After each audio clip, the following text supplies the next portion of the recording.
ప్రైవేటీకరణకు వ్యతిరేకంగా గత 4 సంవత్సరాల నుంచి పోరాడుతూ ఉన్నాం.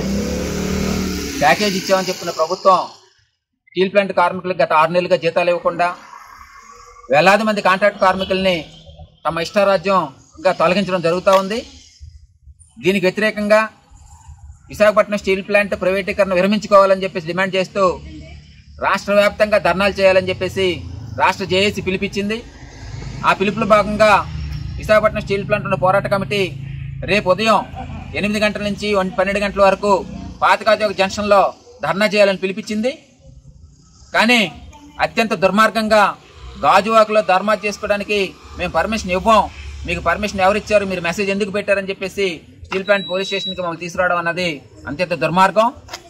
మేము ఈరోజు ప్రభుత్వానికి చెప్తుంది ఒకటే, మీరు గత ప్రభుత్వానికి మా ప్రభుత్వానికి తేడా ఉంది, మేము నిర్బంధాలు చెయ్యం, మేము ప్రజాస్వామ్యతంగా పనిచేస్తామని చెప్పేసి చాలాసార్లు ప్రకటించున్నారు. ఇదేనా ప్రజాస్వామ్యం? భారతదేశంలో ఆంధ్రప్రదేశ్ రాష్ట్రంలో పాతగాజు ఒక జంక్షన్లో గతంలో జరుగుతున్న దగ్గరే మేము ధర్నా చేస్తామనంటే పర్మిషన్ నిరాకరించడం అన్నది అప్రజాస్వామికం అని చెప్పి మేము తెలియజేస్తా ఉన్నాం. ఇది అత్యంత దుర్మార్గం అని చెప్పి తెలియజేస్తున్నాం.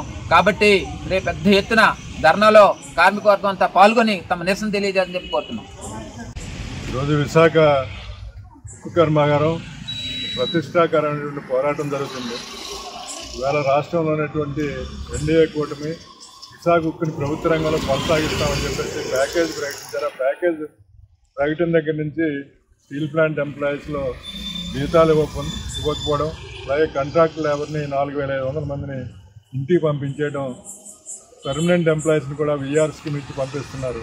మరి ఏ ప్లాంట్ ఏ రకంగా అది అభివృద్ధి చెందడానికి కానీ ఇది ప్రభుత్వ రంగంలో కొనసాగడానికి కూడా అవకాశం లేదని చెప్పేసి రాష్ట్రంలో ఉన్నటువంటి కార్మిక సంఘాలు పెద్ద ఎత్తున రేపు 14వ తారీఖున రాష్ట్ర వ్యాప్తంగా విశాఖ ఉక్కుని ప్రభుత్వ రంగంలో కొనసాగించాలి, దీనికి మైండ్స్ కేటాయించాలని చెప్పేసి కార్మికులను ఎవరిని కూడా తొలగించడానికి వీల్లేదని చెప్పి ఇవాళ రాష్ట్ర వ్యాప్తంగా కూడాను ఉద్యమం జరుగుతుంది. రేపు కేంద్ర ప్రభుత్వం ప్యాకేజీ ప్రకటించింది. ఈ ప్యాకేజీ వల్ల ఏమాత్రం ప్రయోజనం లేదు. ఉత్పత్తి పెంచడానికి కానీ, లేదా గుడి సరుకులు కొనడానికి కానీ, లేదా నిర్వహణకు కానీ, కార్మికుల జీతాలకు కానీ ఉపయోగం అనేది ఏమాత్రం లేదు. ఈ ఉపయోగం లేని ప్యాకేజీ ఎందుకని చెప్పని, అలాగే అప్పులు తీరుస్తున్నటువంటి ఈ ప్యాకేజీ వల్ల ప్లాంట్కి ప్రయోజనం లేదని చెప్పనేది మేము భావిస్తా ఉన్నాం. అలాగే కాంట్రాక్ట్ కార్మికుల్ని వేలాది మందిని ఇప్పటికే తొలగించారు, భవిష్యత్తులో కూడా తొలగిస్తామని చెప్పి నిస్సిగ్గుగా చెప్తా ఉన్నారు. ఈ ఉపాధి పోతున్నటువంటి దాన్ని ఉపాధి ఎట్టి పరిస్థితుల్లో తీయడానికి వీలేదని చెప్పని రేపు రాష్ట్ర వ్యాప్తంగా ధర్నాలు జరుగుతూ ఉన్నాయి. దాంట్లో భాగంగానే గాజువాకలో శాంతియుతంగా ధర్నా చేయాలని చెప్పని నిర్ణయించడం జరిగింది.